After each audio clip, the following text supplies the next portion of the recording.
வேத ஜோதிடத்தில் முக்கியமான மற்றும் மங்களகரமான கிரகமாக கருதப்படுபவர் சுக்கிர பகவான்.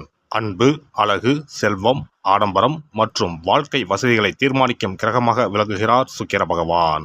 சுக்கிர பகவான் பொதுவாக சுமார் 25 நாட்களுக்கு ஒருமுறை தனது ராசியை மாற்றுவார். அந்த வகையில் வரும் மார்ச் மாதம் 26ஆம் தேதி வியாழக்கிழமை அன்று அதிகாலை 5:30 மணிக்கு மீனராசியில் இருந்து வெளியேறி மேசராசிக்கு பயிற்சியாக உள்ளார். சுக்கிர பகவான் மேசராசியில் ஏப்ரல் மாதம் 19ஆம் தேதி பிற்பகல் 3:51 வரை பயணம் செய்வார்.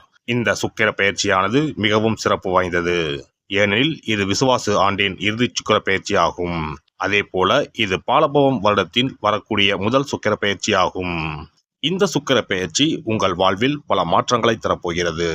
குடிசையில் இருந்த சில ராசிக்காரர்களின் வாழ்க்கை இப்போது கோபுரத்தில் ஏறப்போகிறது. பணம் பல வழிகளில் இருந்து வரப்போகிறது. இதுவரை இருந்து வந்த உடல் உபாதைகள் படிப்படியாக குறையப் போகிறது. பட்ட கடனை அடைக்க புது வழிகள் பிறக்கும். நடக்கப்போகும் இந்த சுக்கிர பெயர்ச்சியால் உங்கள் வாழ்வில் வளமும் நலமும் செல்வ செழிப்பும் பெற்று வாழ்வில் உயரிய நிலையை அடைய எல்லாம் வல்ல எம்பெருமானை வேண்டி விரும்பி கேட்டுக்கொள்கிறேன். மேசராசி அன்பர்களே, இந்த பெயர்ச்சியின் போது குடும்பத்தில் சிறு சிறு சலசலப்புகள் ஏற்படும். வெளியில் கொடுத்திருந்த பணம் கைக்கு திரும்பி வர தாமதமாகும். இதனால் அத்தியாவசிய தேவைகளுக்கு சிறிது கடன் வாங்க நேரலாம். சகோதர சகோதரி வகையிலும் கருத்து வேறுபாடுகள் உண்டாகலாம். உங்களுக்கு கீழ் பணிபுரிபவர்களும் உங்களுக்கு சிக்கல்களை ஏற்படுத்த நினைப்பார்கள். மற்றபடி மனதில் ஊக்கத்தை ஏற்படுத்தி கொண்டு செயல்படுவீர்கள். கடினமாக முயற்சி செய்து உங்கள் தேவைகளை நிறைவேற்றிக் கொள்வீர்கள். உடல் ஆரோக்கியம் சிறப்பாக இருக்கும். குடும்பத்திலும் மருத்துவ செலவுகள் ஏற்படாது.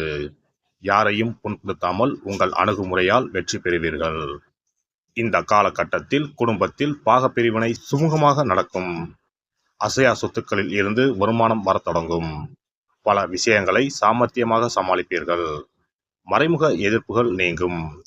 வழக்கு விவகாரங்களில் திடீர் திருப்பங்கள் ஏற்படும். குறைந்த உழைப்பிலும் அதிக ஆதாயம் கிடைக்கும். அதே சமயம் புறம் பேசுபவர்களை இனம் கண்டு ஒதுக்கவும். குடும்பத்தில் ஏற்படும் சில அனாவசிய பிரச்சனைகளை கண்டும் காணாமல் இருப்பது நல்லது. செய்தொழிலில் எதிர்பார்த்த வருமானம் கிடைக்கும். நவீன பொருட்களை வாங்கி இல்லத்தை அலங்கரிப்பீர்கள். முன்பின் அறிமுகம் இல்லாதவர்களுக்கும் உதவி செய்து பெருமை அடைவீர்கள். மற்றபடி அலைச்சல் தரும் வேலைகளை குறைத்துக் கொள்ளவும். அனாவசிய பயணங்களை தவிர்க்கவும். உத்தியோகஸ்தர்களுக்கு அலைச்சலும் வேலைப்பளுவும் அதிகரிக்கும். உங்களின் ஆற்றல் அதிகரிக்கும். அலுவலக ரீதியான பயணங்களால் பணவரவு உண்டாகும். அதே நேரம் சக ஊழியர்களை நம்பி எந்த வேலையும் ஒப்படைக்க வேண்டாம். இந்த பெயர்ச்சியின் போது விரும்பத்தகாத இடமாற்றங்கள் உண்டாகும். வியாபாரிகள் கொடுக்கல் வாங்கல் விஷயங்களில் அனுகூலமான பலன்களை காண்பீர்கள். தொழில் ரீதியாக புதிய திருப்பங்கள் ஏற்படும். புதிய சந்தைகளை நாடிச் செல்லும் போது அதீத கவனத்துடன் செயல்பட வேண்டும். கூட்டுத் தொழில் புரிவோர் சற்று உஷாராக இருப்பது நல்லது. சந்தையில் போட்டிக்கு தகுந்தவாறு விலையை நிர்ணயம் செய்து விற்றால் நல்ல வருமானத்தை பெற முடியும். அரசியல்வாதிகள் இந்த பெயர்ச்சியின் போது பொது சேவையில் அனுகூலமான திருப்பங்களை காண்பீர்கள். கட்சி மேலிடத்தின் பாராட்டுகளை பெறுவீர்கள். இதனால் உங்களுக்கு புதிய பதவிகள் கிடைக்கும். எதிரிகளும் உங்களிடம் அடங்கியே நடப்பார்கள். கலைத்துறையினரை தேடி புதிய ஒப்பந்தங்கள் வரும். ஆனாலும் ரசிகர்களின் ஆதரவு குறைந்தே காணப்படும். எனவே ரசிகர் மன்றங்களுக்கு செலவு செய்து அவர்களை உற்சாகப்படுத்தவும். தொழிலில் கவனமும் செயல்பாட்டில் நிதானமும் தேவை. பெண்மணிகளுக்கு குழந்தைகளால் பெருமை உண்டாகும். அதே சமயம் கணவருடன் வாக்குவாதங்கள் ஏற்படலாம். அதனால் பொறுப்புடனும் நிதானத்துடனும் நடந்து கொள்ளவும். மற்றபடி பொருளாதார நிலையில் எந்த குறைவும் ஏற்படாது. எனவே ஆடை அணிகலன்களை வாங்கி மகிழ்வீர்கள். மாணவ மணிகள் படிப்பில் கவனத்துடன் ஈடுபடவும். சிலர் முதல் தரம் வாங்குவார்கள். விளையாட்டிலும் வெற்றி பெறுவார்கள். நட்சத்திர பலன்கள். அஸ்வினி நட்சத்திரம். இந்த பெயர்ச்சியில் காரிய தடைகள் நீங்கி அனுகூலம் பிறக்கும். மதிப்பு மரியாதை சுமாராகவே இருக்கும். வீண் விவாதங்களை தவிர்க்கவும். குடும்பத்தின் தேவைகள் பூர்த்தியாகும். பரணி நட்சத்திரம். இந்த பெயர்ச்சியின் போது புதிய வீடு வாங்க வாய்ப்பு உண்டு. குழந்தை பாக்கியம் கிடைக்கும். கணவன் மனைவி இடையே அன்பு நீடிக்கும் என்றாலும் 7ஆம் இடத்தில் இருக்கும் ராகுவால் சிற்சில பிரச்சனைகள் வரத்தான் செய்யும். எனவே ஒருவருக்கொருவர் விட்டு கொடுத்து போகவும். கார்த்திகை 1ஆம் பாதம். இந்த பெயர்ச்சியால் உறவினர் வகையில் அதிக நெருக்கம் வேண்டாம். சிலர் தொழில் நிமித்தமாக குடும்பத்தை விட்டு பிரிய நேரலாம். தூரத்தில் இருக்கும் உறவினரால் நன்மைகள் ஏற்படும். செவ்வாய்க்கிழமை தோறும் அருகில் இருக்கும் முருகன் கோவிலுக்கு சென்று வரவும். முடிந்தவர்கள் அருகில் இருக்கும் அறுபடை தலங்களுக்கு சென்று வாருங்கள். கந்த சஷ்டி கவசம் அன்றாடம் பாராயணம் செய்வது, ஓம் சரவணபவ என்ற மந்திரத்தை சொல்லி வருவது நன்மையை தரும். ஒரு முறையாவது குலதெய்வத்தையும் இஷ்ட தெய்வத்தையும் ஒரே நாளில் சென்று தரிசித்து வாருங்கள். கடன் பிரச்சனைகள் தீரும், குடும்பத்தில் மகிழ்ச்சி நிலவும், மன நிம்மதி உண்டாகும். சிறப்பு தொகுப்பு. இனி சுக்கிர பகவானின் அருளை முழுமையாக பெற வெள்ளிக்கிழமையில் செய்ய வேண்டிய வழிபாடு என்ன என்பதனை பற்றி காண்போம். வெள்ளிக்கிழமை என்பது தெய்வ வழிபாட்டிற்கு உரிய நாளாகும். அதிலும் குறிப்பாக மகாலட்சுமியை வழிபடுவதற்கு சிறப்பான கிழமையாக கருதப்படுகிறது. நமக்கு செல்வத்தை வாரி வழங்கக்கூடிய மகாலட்சுமி தேவியும் குபேரனும் நம்முடைய பூர்வ ஜென்ம கர்ம வினைக்கு ஏற்ப பலாபலன்களை கொடுக்கிறார்கள். அதை அனுபவிக்க செய்யும் பொறுப்பு சுக்கிர பகவான் பார்த்து கொள்கிறார். ஒருவர் செல்வந்தராக இருப்பதற்கு ஜாதகத்தில் சுக்கிரன் அருள் கட்டாயம் இருக்க வேண்டும். சுக்கிரனுடைய அருள் பெற வெள்ளிக்கிழமையில் சுக்கிரஹோரை வரும் நேரத்தில் இவ்வாறு வழிபாடு செய்தால் சுபபோக வாழ்க்கையை அனுபவிக்க முடியும். ஒருவருடைய ஜாதகத்தில் சுக்கிரன் நீச்சம் பெற்றால் உடல் ரீதியான ஆரோக்கிய ரீதியான பாதிப்புகள் ஏற்படும்.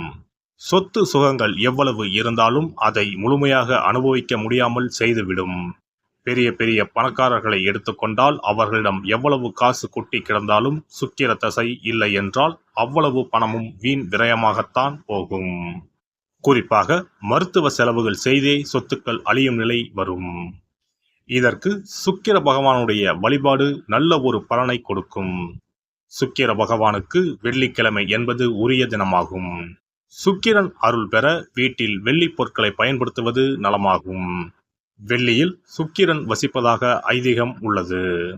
வெள்ளி பொருட்கள் கொண்டு பூஜை செய்தால் சகல சௌபாக்கியங்களும் உண்டாகும்.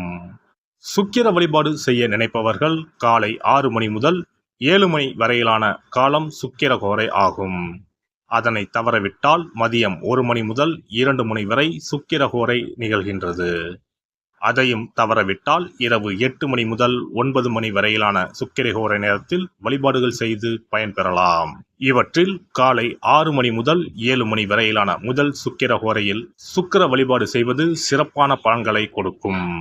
காலை முதல் மாலை வரை உபவாசம் இருந்து சுக்கிர பகவானுக்கு உரிய காயத்ரி மந்திரத்தை உச்சரித்து கல்கண்டு சேர்த்த சர்க்கரை பொங்கலை நைவேத்தியம் படைத்து வெள்ளை நிற பூக்களால் அர்ச்சனை செய்ய வேண்டும். சுக்கிர தசை நடப்பவர்களும் சுக்கிரன் நீச்சம் பெற்ற ஜாதகக்காரர்களும் இந்த வழிபாடு செய்வது சிறப்பான பலன்களை கொடுக்கும்.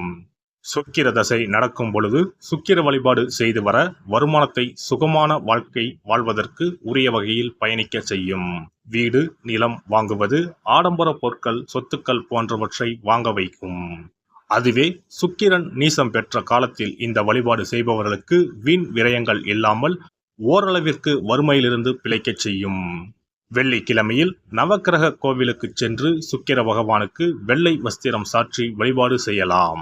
வெள்ளை நிற நைவேத்தியங்கள் தயார் செய்து கோவிலில் வரும் பக்தர்களுக்கு தானம் செய்யலாம். இவ்வாறு செய்து வர சுக்கிரனின் முழு அருளும் கிடைக்கப் பெற்று வாழ்வில் உயரிய நிலையை அடைவீர்கள்.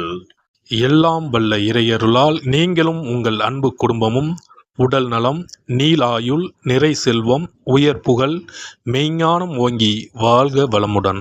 இந்த வீடியோ பதிவு உங்களுக்கு பிடித்திருந்தால் லைக் பண்ணுங்க, கமெண்ட் பண்ணுங்க, ஷேர் பண்ணுங்க, மறக்காம சப்ஸ்கிரைப் பண்ணுங்க, பக்கத்துல இருக்கிற பெல் பட்டனை கிளிக் பண்ணுங்க. நன்றி, வணக்கம். ஓம் நமச்சிவாய, சிவாய நம.